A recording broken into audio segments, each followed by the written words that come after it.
welcome to the fan club. It's your boy D-Roz, Dan Brosnan in the building. Man, I'm excited today. We are at Planet FunkCon in Bettendorf, Iowa, the Quad City area, and we have one of the legends himself.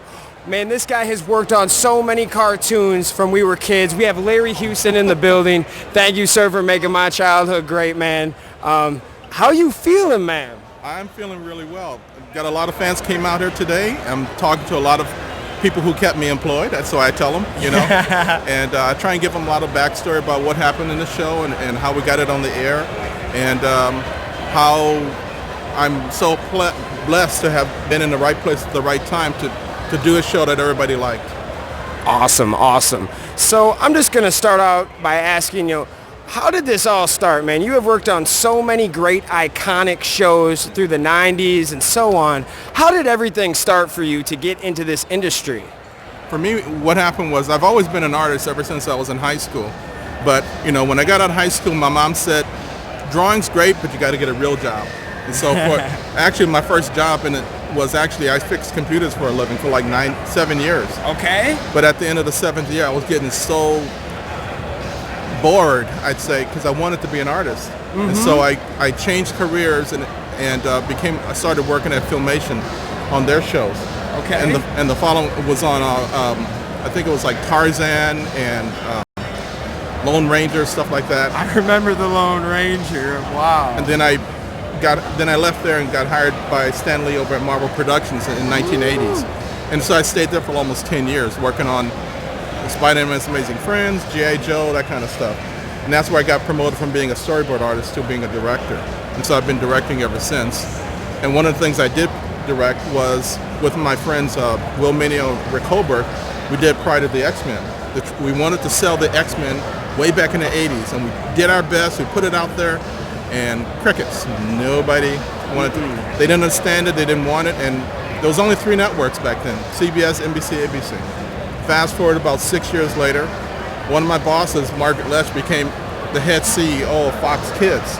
And so she called me up and my friends and said, we're doing the X-Men. And so that's how I got hired to do the X-Men. And she greenlit the X-Men, Spider-Man, Power Rangers, Batman. She put all that stuff on the air, and she's the reason you guys got a chance to see that stuff. Oh man, the Fox Kids era. There was nothing like waking up a kid on Saturday morning watching X-Men followed by Spider-Man, then the Power Rangers. It was incredible. So many great memories, and I just think it's awesome how just it comes full circle. You know, we've been watching as kids, and now you're here and we get to interact with you. What is your favorite project or cartoon that you have worked on, sir? I'd say it's between the X-Men and also when I did Jonny Quest at Hanna-Barbera. Those two series, because it's what I tell people, those are the 2 series I had the least amount of adult supervision on, where I could do the shows my way instead of their way. And so those are my 2 best ones, those series. And I love Jonny Quest, and also it always works out better when you give more power to the creator and less of a cutoff. You know, like you could talk about so many shows that have to meet so many deadlines and call other people to make sure that you can do what you can do, and some of the best shows have less rules. Yeah. You know, so I really appreciate that. Yeah, with the X-Men shows and with the Jonny Quest shows, the writers and myself as a director, we weren't segregated. We actually interacted with each other. We talked to each other, so I knew what they wanted to do, and they knew what I wanted to try and do. We were on the same page. And so that really works well when you do that, and so that I get an idea of where they're going to go with the story, so I can like maybe set up breadcrumbs before the story actually happens, and also I can figure out if they're going to do a show that's like going around the world. Those type of shows are more expensive to do because you got to redraw all these backgrounds and stuff. There are production problems with that kind of stuff. So if I can get a heads up on what's going on, I can either not tell them not to do that, or I can say, okay, why don't you limit instead of 17 backgrounds? How about 3? That kind of stuff. Little production things, but it works out well when you can talk to the writers. And I agree. Some of the greatest shows ever were so simple, but yet it was perfect. And you know, sometimes you don't have to treat it just like work. You can treat it like something fun, like family we're Yeah. working together, and that's some of the best projects that came up that way. So since you're talking about Jonny Quest, do you think Jonny Quest is ever going to come back? I hope it does, and I mean, I'd hope that whoever they put in charge of it likes the show. I mean, it's really important that you get people that like the project they're working on, because I'm a big fan. I grew up with the Marvel characters, X-Men characters, since I was, 5, 6, 7 years old. And so for me, if you get someone in charge of Jonny Quest, he really should be a fan of Jonny Quest, so he can understand why is it popular. Not just that it's a name, let me just do whatever I want, because when they do that, you just destroy the concept of what made the show work.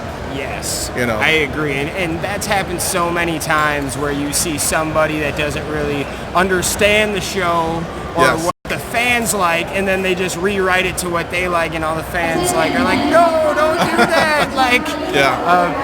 And when the story editors, Eric and Julia Lewald and myself, and the writers that they work with, because they're the story editors, we were all of the same mind, on the same page of let's take what's in the books and put it on the screen. And you do have to adapt from a book to film, but for me, you only change things if you have to. You don't change things because you can. And you respect the source material. And that was me. That's what I wanted to do all the time. And so you need people like that. If someone's going to adapt Jonny Quest, please be someone that likes the show. Okay. I worked on the second season of Jonny Quest with my friend Davis Goy, and the people who did the first season were not fans of Jonny Quest, and they did this weird version of Jonny Quest, season 1, and they didn't like Jonny Quest. And so when they hired us on to do second season, we just ignored the first season. We did our version of Jonny Quest. We tried to make it as close to Doug Wildey's original vision as possible. Okay. That kind of stuff. You might want to. we'll be done soon, buddy.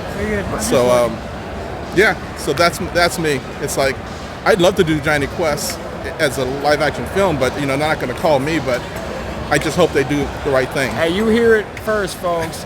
You're looking for Jonny Quest to come back. This is the guy right here. Bring him back, folks. Jonny Quest, I love that show. Hey, man, I want to shake your hand and thank you, Larry, for being on the show. Make sure you check this guy out. We're going to post his website and his Facebook link, whatever. We'll put it right in there in the comments for you. Y'all have a great day, and thanks for watching the Fan Club. Take care. Peace. Take care. Hey, that was a great interview.